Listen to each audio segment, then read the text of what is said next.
Oh, okay. Yeah. Good evening, everybody. I just would like to let everyone know that we are recording this lecture, so behave accordingly. We've had many Jewish history lectures here before, and some of them have gotten out of hand. So that's why we tried to record it, just to make sure everyone behaves. Help you remember. Thank you very much for coming. For those of you who have never been here before, welcome to the Denver Kahila.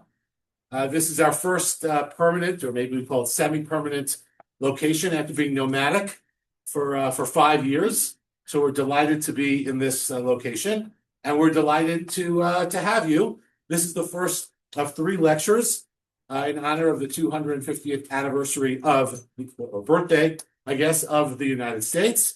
And tonight we have the great privilege of hearing from Dr. Josh Furman, who is the Gene Abrams Endowed Director of the Rocky Mountain Jewish Historical Society and affiliate faculty at the Center for Judaic Studies at the University of Denver, and an old friend of mine back from our Houston days. So it's really great to have Josh and Alicia and their lovely daughters as members of our community. They moved to Denver in 2024, and they made an immediate impact on our community. Josh in the various professional roles that I just mentioned, also as a regular Baal Tfilah, someone who leads davening in our shul, and as a gabbai in our shul, and Alicia in her role first at the Dot School and now with the ADL. So it's really wonderful to have their family with us.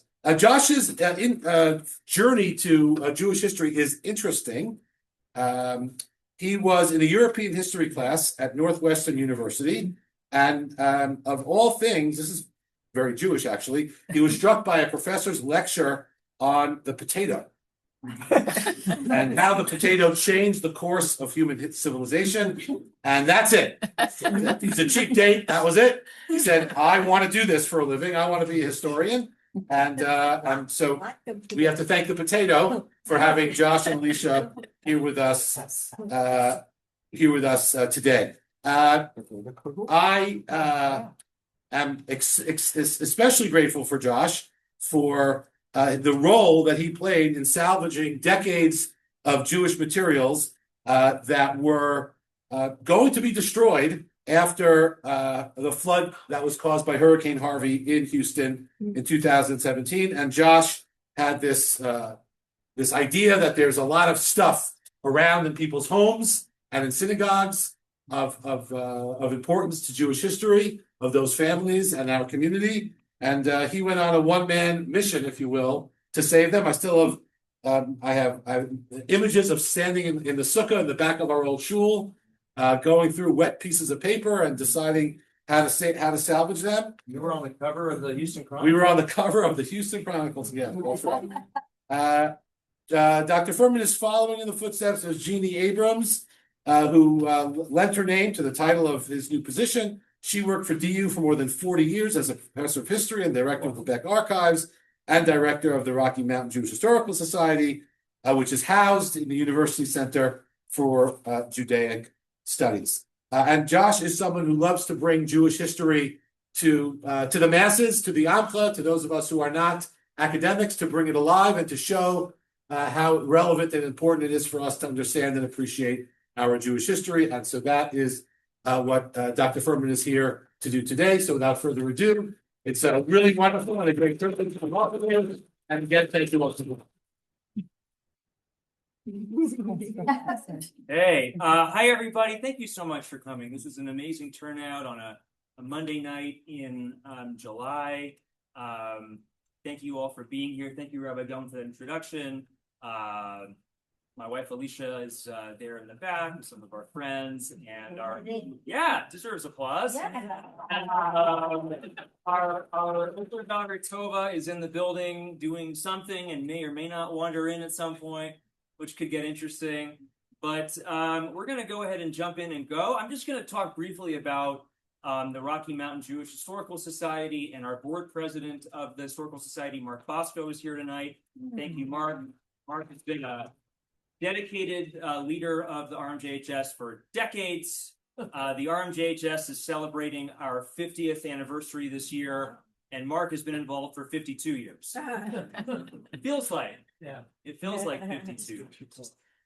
So this is the first of 3 lectures or presentations on American Jewish history, on American Jewry at 250. I'll be giving the first and the third lectures, and Lena Fishman, who's the director of the Golda Meir House Museum and the immediate past president of the Denver Kehillah, will be giving the middle lecture a week from tonight on Golda Meir and Denver Jewish history. So the theme of tonight's talk is Becoming American, Remaining Jewish. And what I decided to do was to interpret that theme through the lens of religious freedom. So we're talking about religious freedom today, both as a concept, right? What is religious freedom? And as lived experience. What does it feel like to live in a society that grants religious freedom to people? How have American Jews experienced religious freedom in different ways over the past 250 years, and even before that? And I think it's important because when we compare American Jewish history to the history of Jews in other societies, religious freedom is one of the ways that we mark Jewish life in America as distinct from other societies. So tonight's program, if you will, is really a kind of intellectual journey in 2 parts. The first part is an understanding of how and why the principle of freedom of religion became a central tenet of American life, enshrined in the Bill of Rights and in other documents. Why did the founders, what motivations or justifications did they put forward in explaining why religious freedom should be a part first of state constitutions and then later the Bill of Rights? And to do that, we're going to get into the text. We're going to look at the sources to find justifications and explanations for religious freedom. And then in the second part, managing the heat and the temperature in the room and the US-Belgian soccer game and my daughter's need for attention, we will try through a series of 5 documents to explore the question, what is it like for American Jews to live in a society that offers freedom of religion? What are the pros and cons? What are the opportunities and challenges? And we'll look at sort of 5 anecdotes, memoirs, and essays that take us from the 1700s into the 1990s, my favorite period. So there's a source sheet, and there's a few extra copies up here at the front. And what I'm going to ask you to do is actually spend about 5 minutes or so just reading the first section in the handout to yourself and gaining some familiarity with these texts. The Bill of Rights, Article 1, is probably already familiar to you, but you may be seeing some of these other documents, the Fundamental Constitutions of Carolina, the New York Constitution, and the Statute of Religious Freedom from Virginia for the very first time. And so what I want you to do is to kind of skim these documents and just get the gist, get the main idea. Okay, what is it saying about religious freedom? Why is religious freedom important or essential? And how are these documents different from one another? Okay? And if you want, you can talk to a neighbor, you can point things out, and we'll walk through them in about 5 minutes, and I'll try to, gesture to some really, I think, salient differences. But just take 5 minutes and read. And get pie if you want. There's pie.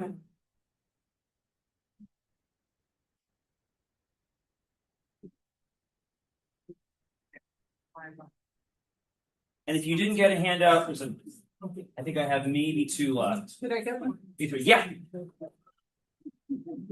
Sure.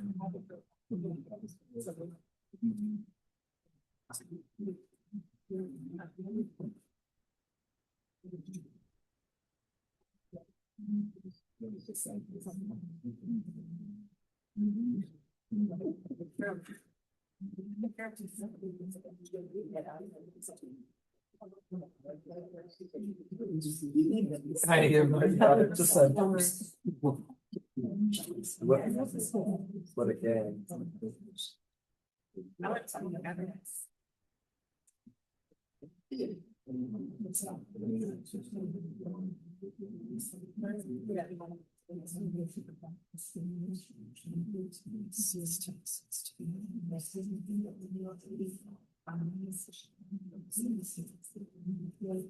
Oh.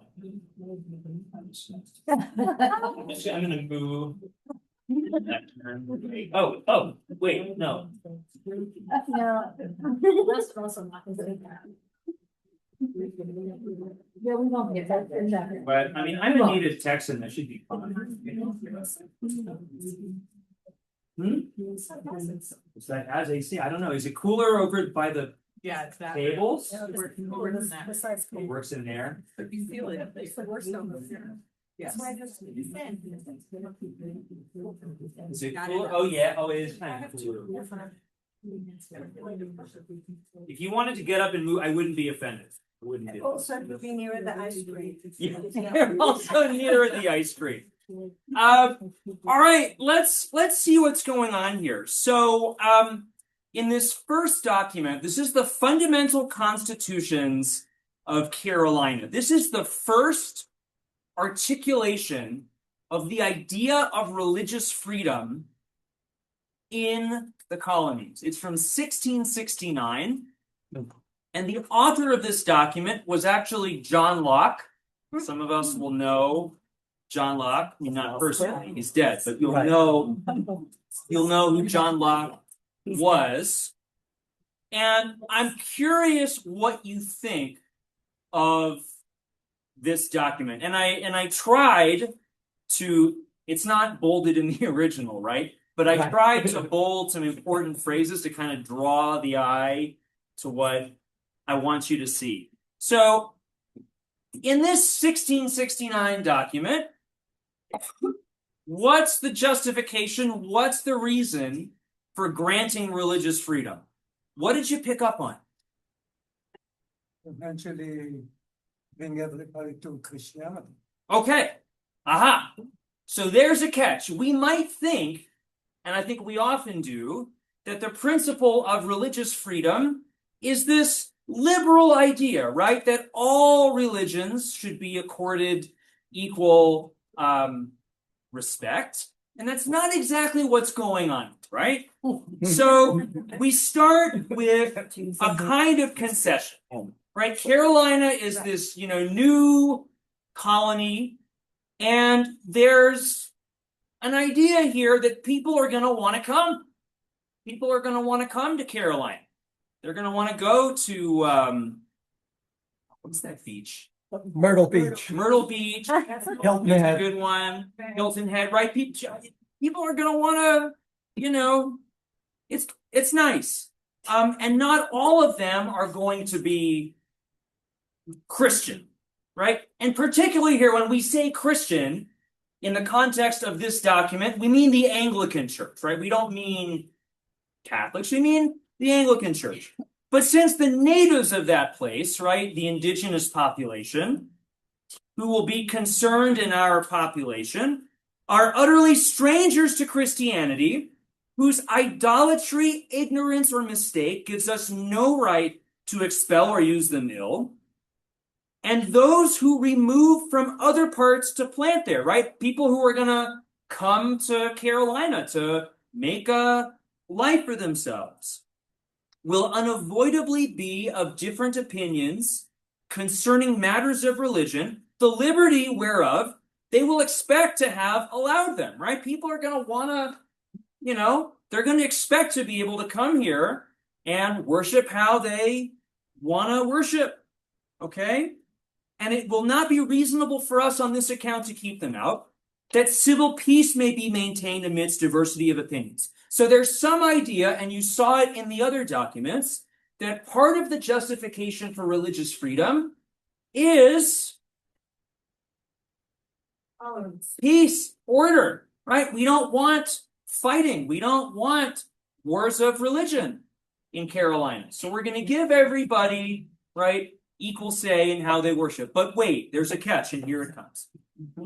And also that Jews, heathens, and other dissenters from the purity of Christian religion may not be scared and kept at a distance from it, but by having an opportunity of acquainting themselves with the truth and reasonableness of its doctrines, and the peaceableness and the inoffensiveness of its professors, may by good usage and persuasion be wont ever to embrace and unfeignedly receive the truth. Aha! So what's the catch? That hurt us. Aha. Okay, right? So we're going to allow everybody, right? Doesn't matter who or what you worship. And note that Jews are singled out, Yeah. right? We have dissenters, we have heathens, And we Jews. especially have Jews. And the idea is that if we just model, right, an open and tolerant and welcoming society, and we show everybody how cool Christianity is, then, you know, we'll win them over, right? We don't have to burn them at the stake or torture them or, you know, threaten. Right? We tried all of that, right? But if we're just kind of nice, right, about it, then, you know, maybe that'll work. So the goal of religious freedom, at least in Carolina in 1669, is conversion through persuasion. So, and that's a very different, I think, understanding of the purpose of religious freedom than we're used to. So, okay, so what do we get then? Right? We see, therefore, any 7 or more persons agreeing in any religion. Why 7? 7 days a week. 7 days of the week. I have no idea.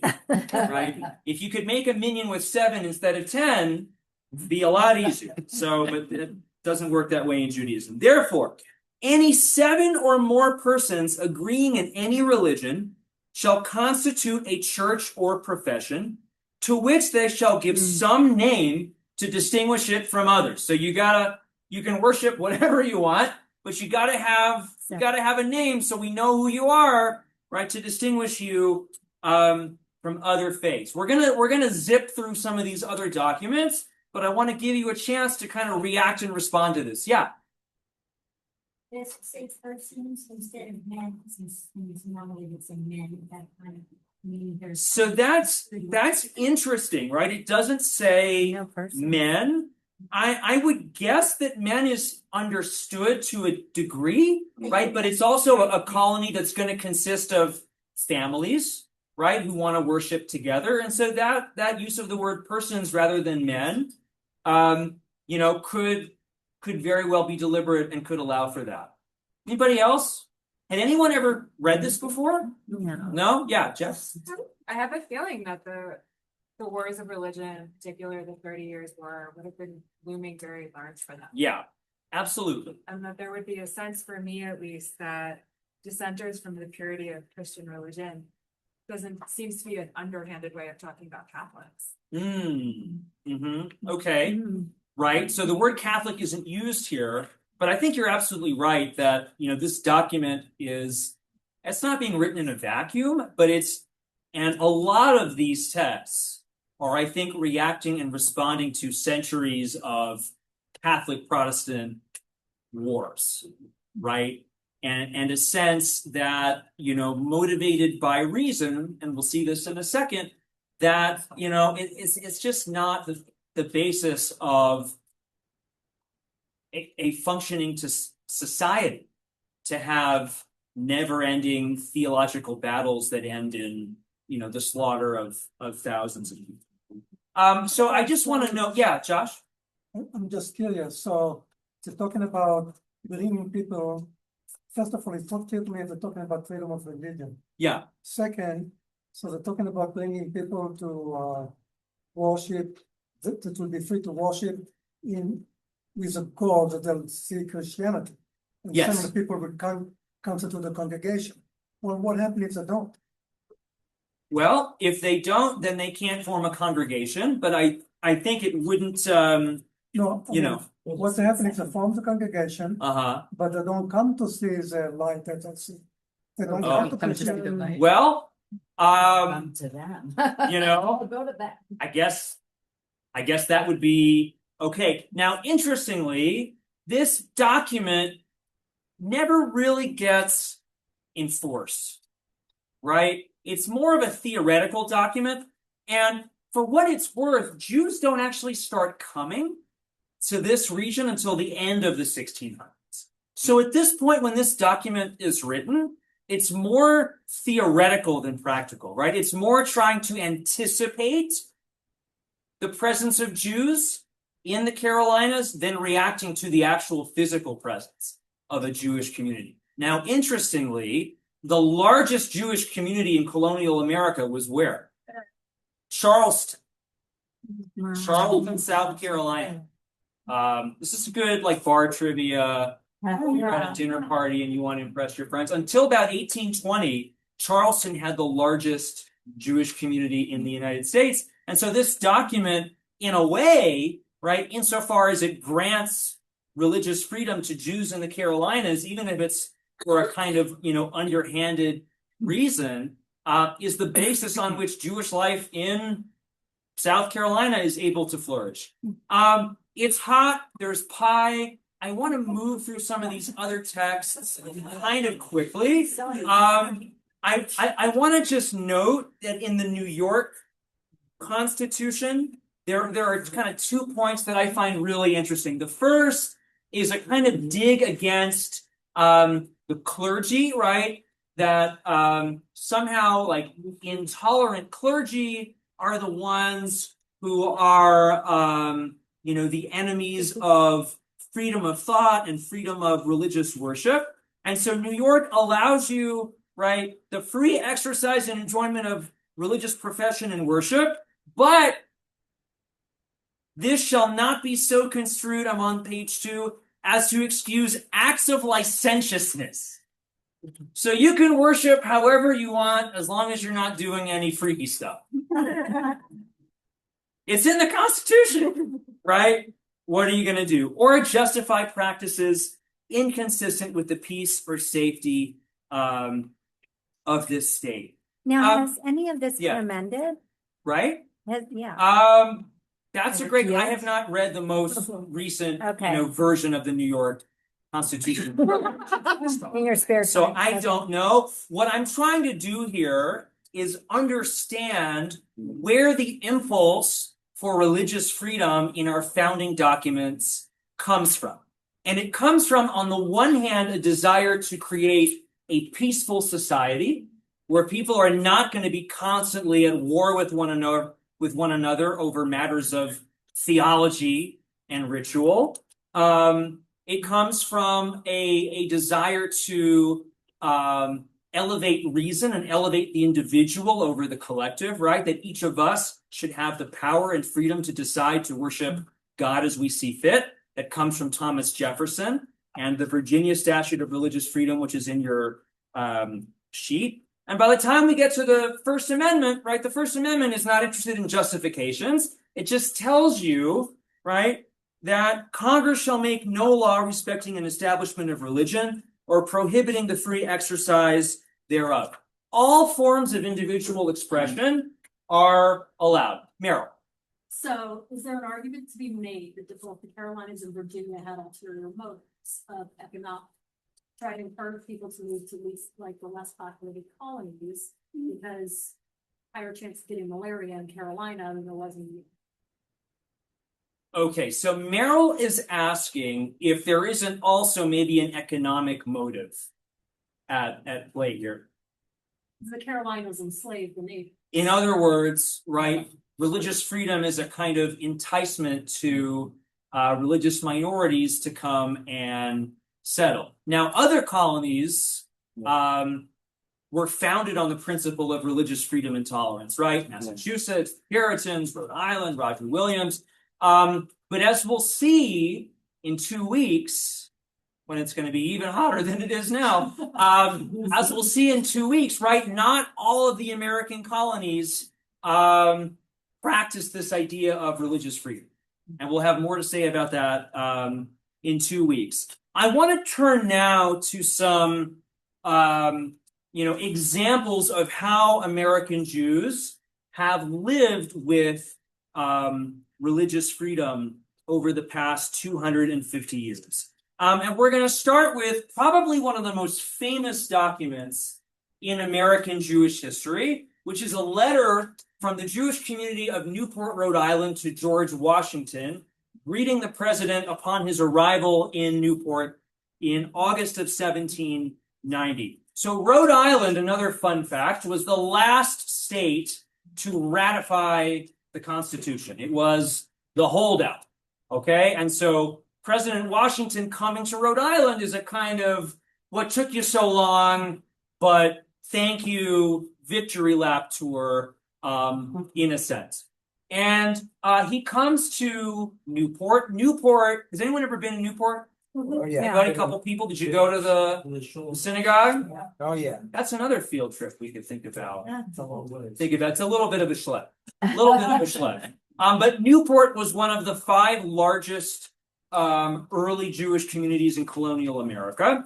And upon Washington's arrival in the city, he's greeted by the Jewish community. He visits the synagogue, and they present him with this letter.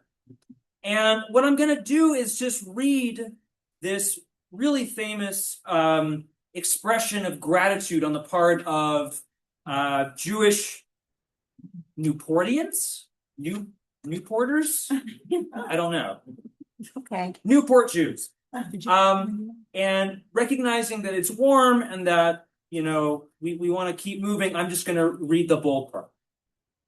Deprived as we heretofore have been of the invaluable rights of free citizens, we now, with a deep sense of gratitude to the Almighty Disposer of all events, behold a government erected by the majesty of the people, a government which to bigotry gives no sanction, to persecution no assistance, but generously affording to all liberty of conscience and immunities of citizenship, deeming everyone of whatever nation, tongue, or language equal parts of the great governmental machine.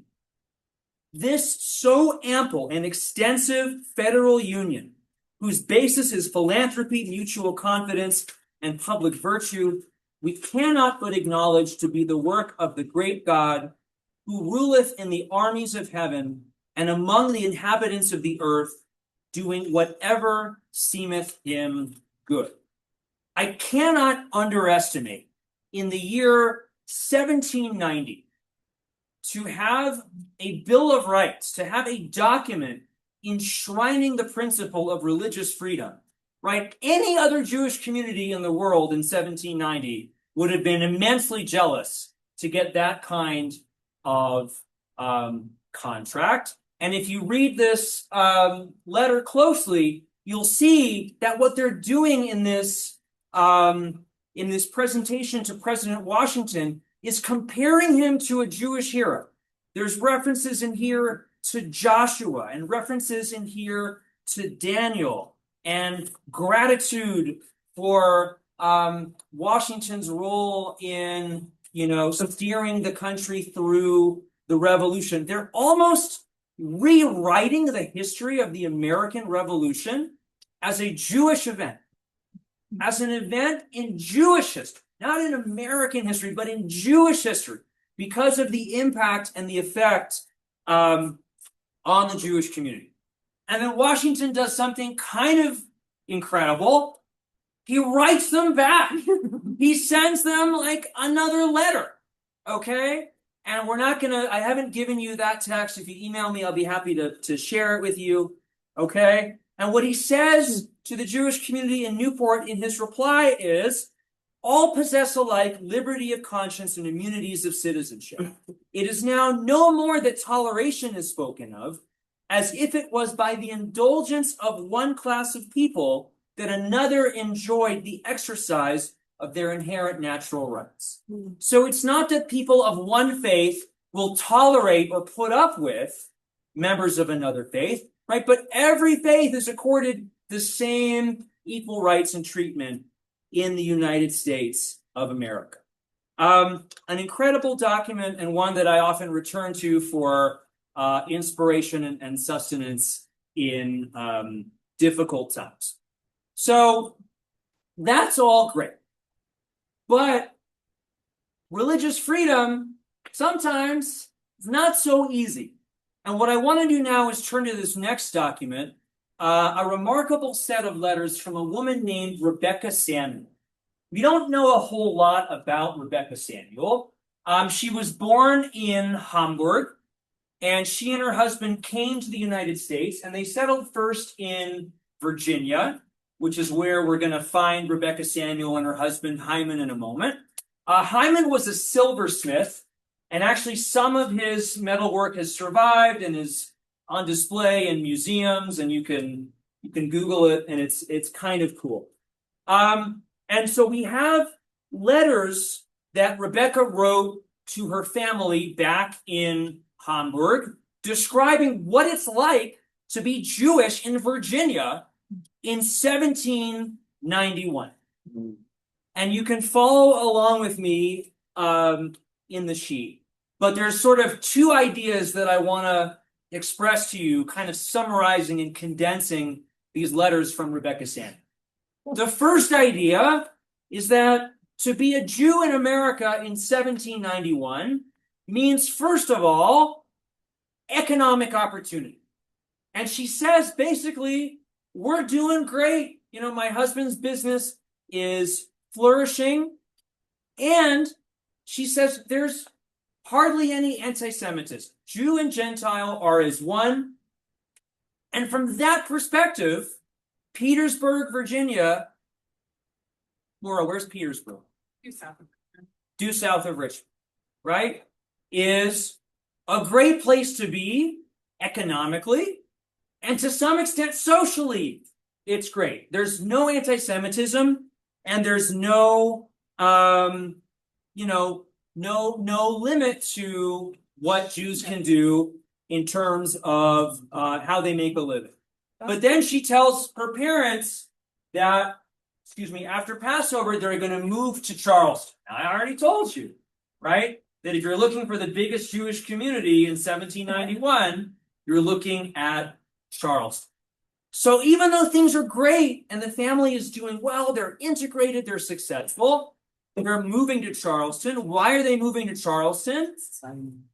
Because Jewish life, right? Yiddishkeit, because Jewish life in Petersburg is not great. Jewishness. And it's not that there aren't Jews there, but they aren't observant in the way that Rebecca and Hyman would like them to be. I'm on page 5 of the handout now. Right? I know quite well you will not want me to bring up my children like Gentiles. Here they cannot become anything else. Jewishness is pushed aside here. There are here in Petersburg 10 or 12 Jews, and they are not worthy of being called Jews. Not the first example of Jews calling out other Jews, I guess. And of course, Rebecca Samuel didn't know that her letter would go on to be published and studied. Maybe she would cringe at this. And then she starts calling people out. We have a showcut here who goes to the market and buys treif of meat and brings it home. On Rosh Hashanah and Yom Kippur, the people worshipped here without one Sefer Torah. And not one of them wore a talit or the Arba Konfot except her husband Hyman and her Sammy's godfather. Okay? And she says they're going to go to Charleston, right? There's no Shabbat in Petersburg. The Jews are doing, business. But again, in the close of her letter, for the sake of a livelihood, we do not have to leave here. We don't have to leave because of debts. You can't know what a wonderful country this is for the common man. You can live here peacefully. So religious freedom for Rebecca Samuel is a blessing, but it's also a curse. Because not only are you free to be religious, you're also free to be not religious. Okay? And in a small town like Petersburg, it's hard to sustain a meaningful sense of Jewish community for somebody who otherwise has it great.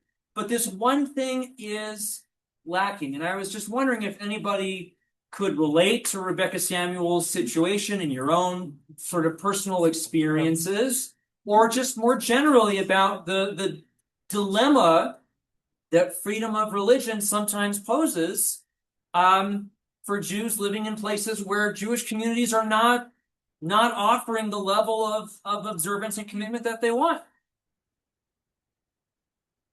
Yeah? Colorado Springs. Colorado I was Springs? born and raised in Colorado Springs, Uh-huh. and there was one synagogue, and I was one of 5 kids in Sunday school.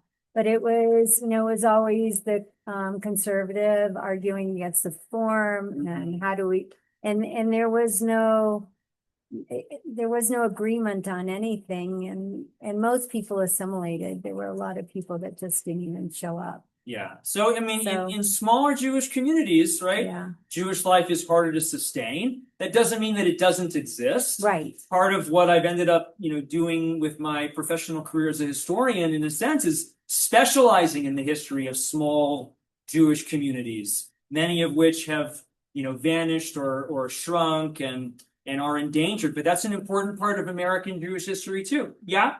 So I moved from Winnipeg, Manitoba, had a great Jewish community, very Uh-huh. active, to Wichita, Kansas. Which had very Uh-huh. well, and I said, as a single parent, I said, my kids, if we're gonna be Jewish, I have never really been observant, and I kept Shomer Shabbos, I started keeping kosher, so they would at least have a Jewish home. Okay. There was a couple of little temples and synagogues, but overall, Right. you really got to make it yourself. That's one of the reasons I moved here for the Jewish community.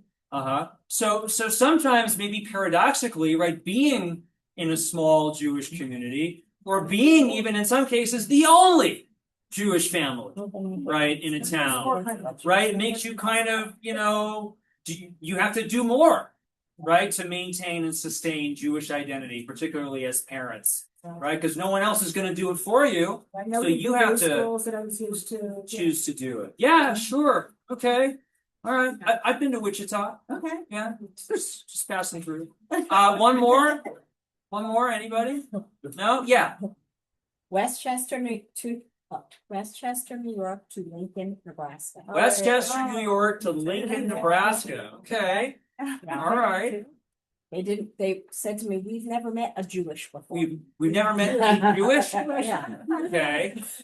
Did they check you for? They did. They did? Yeah, I got checked too. You did? Yeah. Oh my gosh. Okay, come back in 2 weeks is the anti-Semitism. Yeah. Do that. Now, Omaha has a kosher bagel place. Do you know that? Yes. Yeah, Omaha, Nebraska has it's called the Bagel Bin. Anybody know the Bagel Bin? No? I think it's still open. Had a big fire. What? I had a big fire a few years ago. Oh, no, at the Bagel Bin? Mhm. Oh, no. Okay. Oh, wow. They over toasted the. The sausages. All right. Oh, my goodness. Evelyn? I mentioned that South Dakota has their fan base. Uh-huh. Space there, so there's no Jews. Every other Friday night, we met on the base. But there were a lot of Jewish lawyers who came in to defend the American Indian movement. So- Oh, interesting. Yeah. West Rapid City, South. Dakota. Rapid City, South Dakota. And that would actually, Evelyn. About me here. Oh, I'm sorry. Do you want to? So Evelyn spent time in I don't want to get it wrong. Rapid City, South Dakota, on a military base. Well, no, but No. the military base was next door to Rapid City. South. It was there. Okay. Yeah. Still is. Still is It's there. like Warren Air Force Base to Cheyenne is Ellsworth Air Force Base to Rapid City. Okay. That actually is a perfect segue to the next document that I want to look at with you. kind of quickly. This is document C. I guess we're on page 6 now. And it's a document from the Civil War. The Civil War is a really important moment, obviously, in American history, but also in American Jewish history. During the Civil War, as some of you know, and we'll talk about this in 2 weeks, General Ulysses Grant tried to expel Jews from a huge territory of the American South. It's during the Civil War that Jews advocate for and eventually win the right to have Jewish chaplains. That's a Civil War phenomenon. And, you know, military service, the idea that Jews, you know, don't fight, are disloyal, are weak, are, you know, seeking to profit off of war, not to fight them, is kind of an old anti-Semitic trope. And so what I've brought in this kind of discussion of religious freedom is a kind of interesting and very humorous and possibly embellished tale of a Passover Seder during the Civil War. So this guy, Joseph Joel, is born in England, and he emigrates to the United States as a teenager and ends up enlisting in the Union Army in an infantry unit out of Ohio in 1861. And his commanding officer is a guy named Rutherford B. Hayes. All right? And when Joel first enters the infantry, he's subjected to all kinds of anti-Semitic abuse. His fellow soldiers make it really hard on him because he's Jewish. So he actually goes to Rutherford B. Hayes and he says, "Can I get a transfer?" And Hayes gives him the transfer, number one. And then in 1862, Hayes gives Joel and a group of Jewish soldiers leave to go and celebrate Passover, to have a Seder. And in this anecdote that he writes after the war, he publishes this memoir of sorts in a Jewish newspaper. He talks about how this group of Jewish soldiers in the midst of the Civil War in, you know, West Virginia put a Seder together. And we're not going to read it, you know, word for word because I want to kind of keep us moving. There's a humorous anecdote here about they eat this bitter herb and it makes them so thirsty that they drink up all the hard cider. And then there's a kind of reenactment of the Passover story, and one of them plays Moses and one of them plays Pharaoh, and they get into this kind of drunken fight. And it's very moving, but you know, it speaks to the kind of extra efforts that Jews serving in the American armed forces have had to go to throughout history in order to maintain and keep their Jewish identity. Recently, some historians have started to question, did this actually happen? Did it happen the way that Joel described it? Were there really 20 Jewish soldiers, you know, in this unit? That number seems a little bit high. But that's okay. That's okay. I like this story anyway, even if it's been a little bit embellished around the edges. And there are other examples of Jewish religious observance during the Civil War that we can hang our hats on. Wow. Yeah. So is there a contrast with the South? I mean, the vice president of the South was a Jew. Aha. So Mark's question was, in the context of the Civil War, was anti-Semitism worse in the North or in the South? And it's a very interesting question. We actually know that so there were fewer Jewish soldiers in the South, but we have more examples of Jewish soldiers able to move through the ranks of the Confederacy into higher positions than we do in the North. Judah Benjamin, as you mentioned, whatever we want to think or say about Judah P. Benjamin from the vantage point of 2026, served in a number of leadership roles in the Confederate government and was a senator from Louisiana before that. And so anti-Semitism in the South, while it certainly existed, and Benjamin kind of becomes this lightning rod for everything that's going wrong with the Confederate war effort. It's easier to blame the Jew than it is, to blame Robert E. Lee or to blame Jefferson Davis. There are many examples of anti-Semitism in the North, and General Grant, who we'll talk about in 2 weeks, is probably the prime and the worst example of that. Evelyn? I think like sort of maybe of this, but it's Yeah. interesting in the books, freedom, democracy, no one talks about slavery. Aha! You're right. Unless it's in the other pages that you. I didn't bring sources that deal with slavery explicitly. We can talk in another setting about the relationship between American Jews and slavery. It's a topic that deserves its own session, really. But you're right that in the Constitution, of course, right, slaves are not even a full person. And even when Moses Seixas in Newport is describing, the wonders of this new country, right? Obviously, those freedoms of, conscience and those freedoms are not being extended equally to everybody living on American soil. And that's an important point, and it bears repeating. So thank you for bringing that up. I want to take us through 2 more documents, and then we can have pie, and we can kind of keep talking. And I want to move into the 20th century, and I want to go from Virginia and West Virginia to New York City, and I want to talk about something that's been in the news a little bit lately, which is socialism. Yeah. So this letter, now we're on what page is it? 8. Okay. Who's familiar with the Jewish Daily Forward or the Forwards? Some of you? Did anybody grow up reading the Forward? Yeah? Okay. So the Jewish Daily Forward, right, was for decades the largest, the preeminent Jewish newspaper. And it had both a Jewish and a socialist orientation. And it's fascinating to read it and see how Abraham Kahan, the editor of the Forwards, and his staff repeatedly and consistently worked to try to integrate Jewish perspectives and socialism. There was, if I'm not mistaken, regular Divrei Torah, right, sort of explanations of the weekly Parsha with a kind of socialist,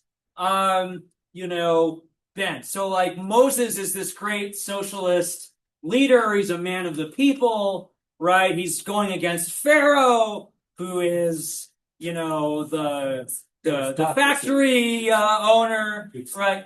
Yeah. So like these socialist interpretations of kind of Jewish history and Jewish values. But the Forward also had an advice column. It had like a Dear Abby of sorts. And people would write in with their problems, and Abe Kahan would answer them. Now, later, Kahan admitted that maybe some of these letters were embellished or maybe even fabricated, okay, but they're grounded in truth. So here in 1908, in the Forward advice column, we get this really interesting question. Worthy Mr. Editor, please help us decide who is right in the debate between friends, whether a socialist and freethinker should observe Yartzeit. And by freethinker here, the letter means atheist. Okay? Wow. So I'm a socialist, I'm an atheist, I don't believe in God, my mother passed away. Should I observe Yartzeit? Should I light a candle? Should I say Kaddish to a God that I don't believe in? Right? This is the quandary. And some people are, having a debate. So there's a guy, right, who is a socialist and an atheist, and this is how he observes the yahrzeit of his mother. He pays a religious person to say Kaddish for him, and he lights a yahrzeit candle in his home. He himself doesn't say Kaddish because he doesn't believe in religion, but his desire to respect the memory of his mother is so strong that it does not prevent him from performing this religious ceremony. So the letter writer wants to know, is this kosher? Is it okay for a socialist to observe a yahrzeit in this way? First of all, is it okay for a socialist to observe a yahrzeit at all? No. Let alone through these rituals. So here's the answer that the Jewish Daily Forward gives to this letter writer. Honoring a departed one who was cherished and loved is a gracious sentiment and a requisite for the living. And everyone wants to be remembered after his death. Socialists and freethinkers observe the anniversaries of their great men. Just recently, they commemorated the 25th anniversary of the death of Karl Marx. Yep. Saying Kaddish is certainly a religious rite, and to pay someone to say Kaddish is not the act of a freethinker. But we can understand the psychology of a freethinker who feels that hiring someone else is not as much against his own convictions as to say Kaddish himself. What do you think of this? Do you like the answer? Do you agree? Would you give a different answer? Yeah. No, it's really a joke. It's a difference between even an atheist, there's a Jewish atheist and a Christian atheist. This guy, by actually asking this question, would not be a true socialist and a true free thinker. Uh-huh. Yeah. Okay, right? So he's not living up to the, the standards and A principles. true atheist, I wouldn't care. Uh-huh. Well, I mean, so what's going on here, right? On the one hand, you have somebody whose ideological commitments are so firmly against religion, which, to quote the dearly departed Karl Marx, is the opiate of the masses, right? So, so to do that would be hypocritical. But then you have the wishes of his mother, may she rest in peace, and what would she want? And so, I mean, I think there's this kind of very interesting quandary here between being true to the principles of socialism as an atheist socialist American Jew, but also wanting to honor your mother. And again, this letter, we're thinking about it in the context of religious freedom, right? He doesn't have to say Kaddish. He doesn't have to light a yahrzeit candle, but that impulse is still there. Yeah. I think there's also the context of what is Vinzelbrief, and that like the intended audience were young people who came to the US mostly without their families, and this was the advice that their families who weren't there for them like would have given them. And it's more than just like a Dear Abby. It was seen as sort of a replacement for your family who's not in the US. Yeah, so that's a great answer. So the Vinzelbrief column, right, they dealt with all kinds of problems. Abusive bosses, husbands who abandoned their wives. This was a rampant problem in turn of the 20th century New York. You had men who came over, right, first, presumably to earn enough money to send for their families, and then they just vanished, right? They disappeared, and they sometimes, married other women and started completely, new lives for themselves. And one of the most, regular features of the Forward was a kind of gallery of shame of these men, highlighting the plight of these, of these aguno.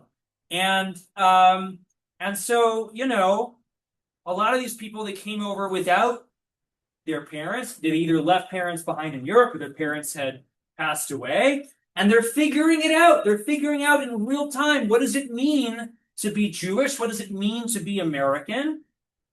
What does it mean to have, socialist or leftist political commitments? And how do I juggle those identities, especially when they're in conflict with one another? There were a couple other, yeah. There was a conflict. Okay. He bought a cottage, as if there's no son to say cottage. Because that's what his mother would have wanted. Right. So in some sense, right? His resolution was, well, I can't say it because I don't believe what I'm saying. My mother would want it, so I'll pay somebody else who, is happy to do it to be able to say it, and that's one way of resolving that conflict. The question is, is that proper from the vantage point of, somebody who's, has those atheistic and socialist commitments? Yeah. So piggybacking what you said, I agree with you 100%. Take it a step further. Let's assume he was a good son, and let's assume his mother knew that he was a free thinker and didn't believe. So it would be hypocritical of him to say Kaddish. So he wanted to find someone who believed in it, because his mother would want someone who believed in God to say Kaddish. And so he was honoring her memory in that respect. Okay. Yeah.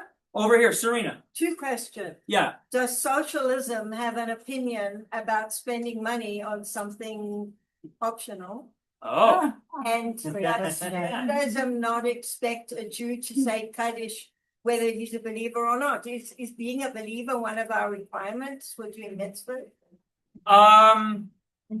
So, that question's a little bit above my pay grade. That maybe Rabbi Gelman wants to, weigh in on the, theological and halachic implications of, reciting a prayer that you don't, have the proper kavanah or intentionality for. I think to your point though, the forward does kind of take this guy to task and say, like, it's not proper to pay somebody else to do this for you, right? To pay someone to say Kaddish is not the act of a free thinker. You either say it or you don't say it. Would be the other, argument. Did you want to weigh in? I'll talk to Serena. You'll talk to Serena. Okay. And anyone else who wants to. Yeah. And anybody else? Commercial. Oh, okay. So today we have lots of people who either don't have children or children are not religious. So Hadassah for $1,000 will have someone at the Evel Synagogue in Jerusalem say Kaddish for you on your side of your loved one every single year in perpetuity. Wow. So if you're interested, Such a deal. What would we think of that? Wow. Okay. How do you like that? women had to hire. Women had to, hire people. I mean, there are other, I don't want to go too far down the rabbit hole, right? There are other examples of, paying people to perform certain functions on your behalf, is even and especially around death, shomrim, for example, there's, Jess. I think what's really interesting here Rabbi is the idea that freedom of religion, he gets the freedom to not say Kaddish if you don't want to. Right. I feel like you can. And that's something that we're still deeply grappling with. That we're asking questions in my own family about cremation versus burial and the things that we feel free to do as modern Western American Jews don't necessarily mesh with the freedom to practice Judaism. And that tension is very much alive. Yeah, absolutely. I think it is a tension, and I think it's one that many of us live with and have and are still kind of in a process of working that out.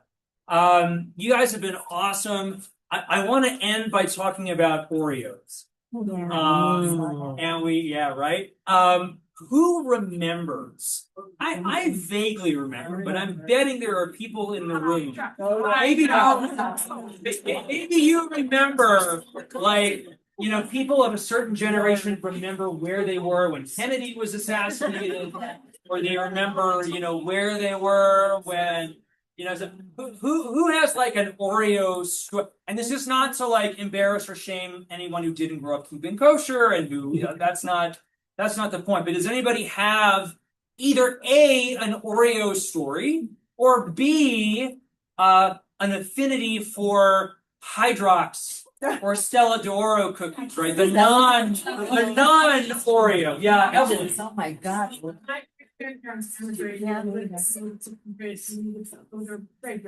Yeah. And they serve Stella d'Oro cookies, which were awful. And I should remember what else we ate. Maybe we ate vanilla wafers and black crackers, I can't remember. But they eat cookies. And but Stella d'Oro, like, what are these? And that's where we have my great grandparents. Yeah.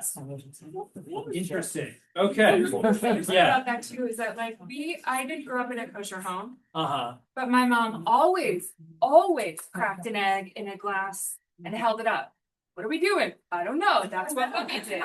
And I don't know. That's what Bubby did. that's what Bubby did. Yeah. We only had Hydrox in our house. Ah. That's what Jews did. Not because they were kosher. Interesting. Interesting. So just for context, just a sec. So just for context here, right? In case this is not, in case you're not following, right? So Oreos until the late 1990s were made with lard. Okay, and so if you were somebody who kept kosher, or you didn't eat pig products, right? You could not have Oreos. And in the late 1990s, Nabisco spent millions of dollars. I mean, literally millions of dollars koshering their plant, modifying their recipes, and taking lard out of not only Oreos, but a bunch of other baked good products. What I want to show you is an essay written by Rabbi Joshua Hammerman, rabbi in New Jersey, for the New York Times Magazine in January of 1998. And it's about the experience of eating an Oreo for the first time, but also sitting with the idea that maybe by Oreos becoming kosher, something has been lost. And I want to explore that idea as we kind of wrap up tonight for a couple of minutes. The news came racing across the internet with apocalyptic urgency. Yes, we had internet, Tova, in 1998. Wow. My rabbinical chat group was abuzz with incredible tidings. Could it finally be true? No, we don't have a Jewish president yet. Still true in 2026. But something almost equally astounding has transpired. A telltale sign that Jews have finally made it. After 85 years in the Gentile larder, Oreos have gone kosher. With the possible exception of Santa Claus and the Big Mac, the self-proclaimed king of cookies has long been the most infamous forbidden fruit from which observant Jewish children have kept their distance. And he goes on to, describe the deprivation and the fantasy and, what it would feel like. And then now I'm on the last page, I'm summarizing, for time. Nabisco is, shifting animal fat to vegetable shortening, and it's making not only Oreos, but Ritz Bits and Honey Made graham crackers and so many other products. Now, why is Nabisco doing this? Is it because they want to, get Jewish people to eat their products? No. Domestic sales of products targeted to the kosher consumer. Again, these are 1998 numbers. So take them and multiply them by, many factors. Now exceed $3 billion annually, having achieved double-digit increases for each of the past 5 years. The Orthodox Union alone claims 250,000 products under its supervision. Again, it's a far larger number now, I'm sure. But now that kosher is in and Oreos are okay, I'm not sure I want them to be. Not that I want my children to suffer, but I know that in some perverse manner, my Oreo envy kept me safely at the outer edges of middle America. shielding me from total absorption into the vanilla masses. More than anything else, the Jewish contribution to American culture has been through communicating the experience of marginality, of having survived otherness. Oreo denial was, for me, a direct extension of Egyptian slavery.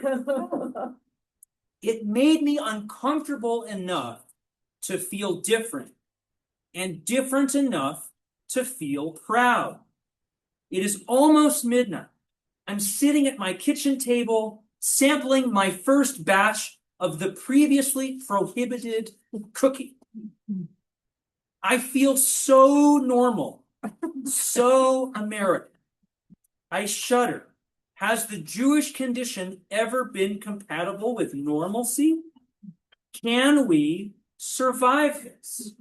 And so we end our exploration of religious freedom in American Jewish history with the Oreo. What is gained and what is lost, according to Rabbi Hammerman, or according to you, when Oreos become kosher? What's at stake here? Assimilation. Okay. So the argument is that when Jews couldn't have Oreos, right, it was yet another reminder when you reach in the cookie jar, right, that you're different, that you're not like everybody else.